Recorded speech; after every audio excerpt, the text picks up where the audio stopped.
హైదరాబాద్లో మరోసారి భారీ వర్షం కుమ్మేస్తోంది. నగరంలోని పలు ప్రాంతాల్లో కుండపోత వాన పడుతోంది. పంజాగుట్ట, ఖైరతాబాద్, నాంపల్లి, అబిడ్స్, కూకట్పల్లితో పాటు ఎల్బీ నగర్, ఉప్పల్, హైత్ నగర్లో వాన పడుతోంది. హైదరాబాద్లో మరో 2 గంటల పాటు భారీ వర్షం కురిసే అవకాశం ఉంది. కుండపోత వానతో మరోసారి రోడ్లన్నీ జలమయమయ్యాయి. రాత్రి నుంచి కురిసిన వర్షం నుంచి తేరుకోకముందే మరోసారి ముంపు ప్రాంతాలను వరద ముంచెత్తింది. దీంతో జనం తీవ్ర ఇబ్బందులు పడుతున్నారు. రోడ్లన్నీ చెరువుల్లా మారిపోయాయి.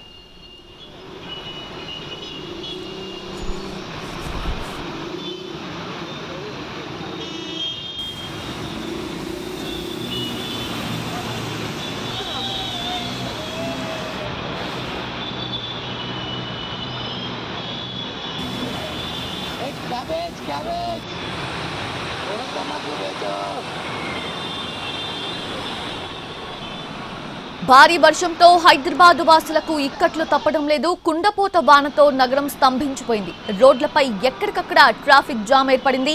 పంజాగుట్ట నుంచి మాధాపూర్ వరకు, బేగంపేట నుంచి సికింద్రాబాద్ వరకు, మెహదీపట్నం నుంచి రాయదుర్గం వరకు కూడా వాహనాలు నిలిచిపోయాయి. సచివాలయం, ట్యాంక్ బండ్ ప్రాంతంలోనూ భారీగా ట్రాఫిక్ జామ్ ఏర్పడింది.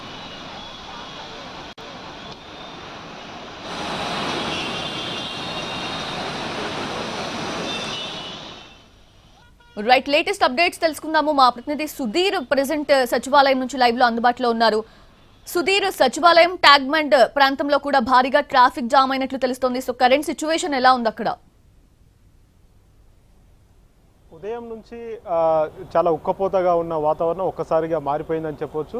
సాయంత్రం దాదాపుగా 3 గంటల నుంచే కూడా వాతావరణంలో పూర్తిగా మార్పులు అయితే చోటు చేసుకున్నాయి. ఈ నేపథ్యంలోనే నగర వ్యాప్తంగా కూడా భారీ వర్షం అయితే నమోదైనట్టుగా కూడా తెలుస్తుంది.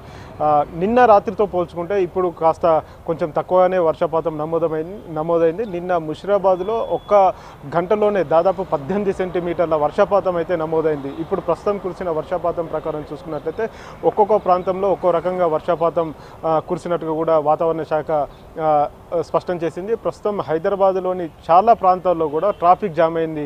ఎందుకంటే భారీగా రోడ్ల మీద వరద నీరంతా కూడా చేరిపోయింది. డ్రైనేజీలు అన్నీ కూడా పొంగిపోతున్న పరిస్థితి కనిపిస్తుంది. మరొక వైపు లోతట్టు ప్రాంతాలన్నీ కూడా జలమయమైపోయిన పరిస్థితి కనిపిస్తుంది. నిన్న రాత్రి కురిసిన వర్షంకి సంబంధించిన వరద నీరు ఇంకా వెళ్ళిపోకముందే మళ్ళీ ఈరోజు కురిసిన భారీ వర్షం, ఇప్పుడు కాసేపటి క్రితమే కురిసిన భారీ వర్షం ఏదైతుందో భారీ వర్షానికి నగర వ్యాప్తంగా ఉన్న చాలా ప్రాంతాల్లో కూడా ట్రాఫిక్ జామ్ అయిపోయిన పరిస్థితి కనిపిస్తుంది. స్కూళ్ళు, కాలేజీలతో పాటు వ్యాపార వాణిజ్య సముదాయాలన్నీ కూడా మూసేసి ఇంటికి వెళ్తున్న సందర్భం. ఇప్పుడు ఖచ్చితంగా ఈ సమయంలోనే రోడ్లన్నీ కూడా పూర్తిగా ట్రాఫిక్ మయమైన పరిస్థితి కనిపిస్తుంది. మరొక వైపు ట్రాఫిక్తో పాటుగా ఎక్కడ మ్యాన్ హోల్స్ తెరుచున్నాయో తెలియక కొంత ఇబ్బంది పడుతున్న పరిస్థితి కనిపిస్తుంది. వాహనదారులు కొంత జాగ్రత్తగా వాహనాలను డ్రైవ్ చేయాల్సి అని చెప్పేసి ఇటు జిహెచ్ఎంసీ అధికారులు కావచ్చు, హైడ్రా అధికారులు కూడా హెచ్చరిస్తున్న నేపథ్యం అయితే కనిపిస్తుంది. మరొక 2-3 గంటల పాటు కూడా ఈ వాతావరణం ఈ విధంగానే కొనసాగే అవకాశాలు అయితే కనిపిస్తున్నాయి. మరొక 2-3 గంటల్లో కూడా హైదరాబాద్ శివారు ప్రాంతాలతో పాటు హైదరాబాద్లోని కొన్ని ప్రాంతాల్లో భారీ వర్షం కురిసే అవకాశాలు ఉన్నట్టుగా కూడా వాతావరణ శాఖ హెచ్చరిస్తుంది. ఇప్పటికే కురిసిన భారీ వర్షం కారణంగా హైదరాబాద్ శివారు ప్రాంతాలతో పాటు హైదరాబాద్లోని ముఖ్య ప్రాంతాలు ఏవైతే ఉన్నాయో ఇటు సెక్రటేరియట్ కావచ్చు, అసెంబ్లీ కావచ్చు, అదేవిధంగా ట్యాంక్ బండ్ పరిసర ప్రాంతాలు, ఇటు అమీర్పేట్ వైపు చూసుకున్నట్లయితే అమీర్పేట్ కావచ్చు, Jubilee hills, Banjara hills, Nampally area, ఈ ఏరియాలన్నీ కూడా ఆ ప్రాంతాల్లో పూర్తిగా ట్రాఫిక్ జామ్ అయిన పరిస్థితి కనిపిస్తుంది. ఇప్పటికే తార్నాక ఫ్లైఓవర్ దగ్గర పూర్తిగా ట్రాఫిక్ జామ్ అయిపోయిన పరిస్థితి కనిపిస్తుంది. పక్కనే ఉన్న సెక్రటేరియట్ పక్కనే ఉన్న తెలుగుతల్లి ఫ్లైఓవర్ ఏదైతే ఉందో తెలుగుతల్లి ఫ్లైఓవర్ పైన పూర్తిగా ట్రాఫిక్ స్తంభించింది. అదేవిధంగా కింది ప్రాంతంలో కింద జిహెచ్ఎంసీకి వెళ్ళే రూట్ కావచ్చు, ట్యాంక్ బండ్కి వెళ్ళే రూట్ కావచ్చు, ఇటు లగ్డీ కప్పులు కావచ్చు, ఇతర ప్రాంతాలు ఏవైతే ఉన్నాయో ముఖ్యమైన ప్రాంతాలుగా చెప్పుకుంటున్న ఆ ప్రాంతాలన్నింటిలో కూడా పూర్తిగా ట్రాఫిక్ జామ్ అయిపోయిన పరిస్థితి కనిపిస్తుంది. ఎందుకంటే ఇప్పటిదాకా వర్షం కురిసింది, కాసేపటి క్రితమే వర్షం తెరిపించిన పరిస్థితి కనిపిస్తుంది. రాబోయే 2-3 గంటలలో కూడా మళ్ళీ వర్షం కురిసే అవకాశాలు ఉన్నాయని చెప్పేసి ఇటు హైడ్రా నుంచి హెచ్చరికలు జారీ అవుతున్నాయి. నిన్న 18 సెంటీమీటర్ల వర్షపాతం నమోదైతే ఇప్పుడు దాదాపు 4 నుంచి 5 సెంటీమీటర్ల వర్షపాతం నమోదైనట్టుగా కూడా తెలుస్తుంది. శివారు ప్రాంతాలతో పాటు నగరంలోని ఏవైనా కీలక ప్రాంతాలు ఏవైతే ఉన్నాయో ఆ ప్రాంతాల్లో కూడా భారీ వర్షం కురియడంతో ఆ నీరంతా కూడా ఇప్పటికే రోడ్ల మీద స్టాగ్నేట్ అయిపోయింది.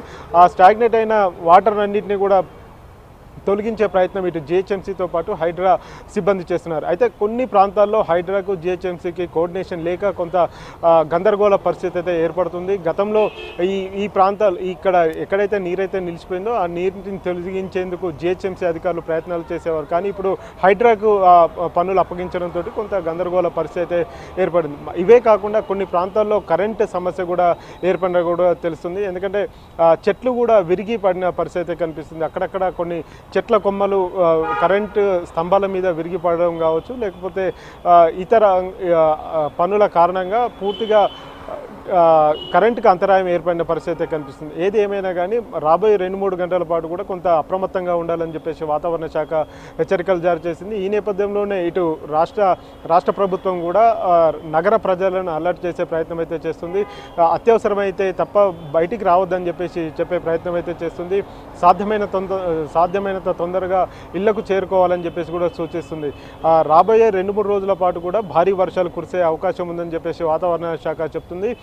ఈ నేపథ్యంలోనే ఏవైతే లోతట్టు ప్రాంతాలు ఉన్నాయో లోతట్టు ప్రాంతాల వారిని కూడా అప్రమత్తం చేసింది. కొంతమందిని సురక్షిత ప్రాంతాలకు తరలించే ప్రయత్నం అయితే చేసింది. చాలా వరకు నీటిని సాఫీగా డ్రైనేజీలకు మళ్లించే ప్రయత్నం చేస్తున్నప్పటికీ కూడా అక్కడక్కడ మ్యాన్ హోల్స్ తెరిచి ఉండడం, వాటిని చూసుకోకుండా సామాన్య ప్రజలు నడుచుకుంటూ వెళ్ళడం కానీ లేకపోతే వాహనాలు కూడా కొన్ని సందర్భాల్లో మనం చూసాము. పార్షిగుట్ట ప్రాంతంలో కావచ్చు, లేకపోతే మరొక ప్రాంతంలో కూడా ఇలాంటి సమస్య ఎదురైంది. మ్యాన్ హోల్లో పడి ఇప్పటికే దాదాపు 4 గల్లంతైన పరిస్థితి కనిపించింది. అందులో 2 మరణించినట్టుగా కూడా తెలుస్తుంది. వలిగొండ ప్రాంతంలో హైదరాబాద్ నుంచి దాదాపు 70 కిలోమీటర్ల దూరంలో ఉన్న వలిగొండలో అక్కడ డెడ్ బాడీ లభించిన సంఘటన అయితే చోటు చేసుకున్న పరిస్థితి ఉంది. ఈ నేపథ్యంలోనే ఎలాంటి అవాంఛనీయ సంఘటన జరగకుండా జాగ్రత్తలు తీసుకోవాలని చెప్పేసి హైడ్రా అధికారులు హెచ్చరిస్తున్న పరిస్థితి కనిపిస్తుంది. సౌజన్య.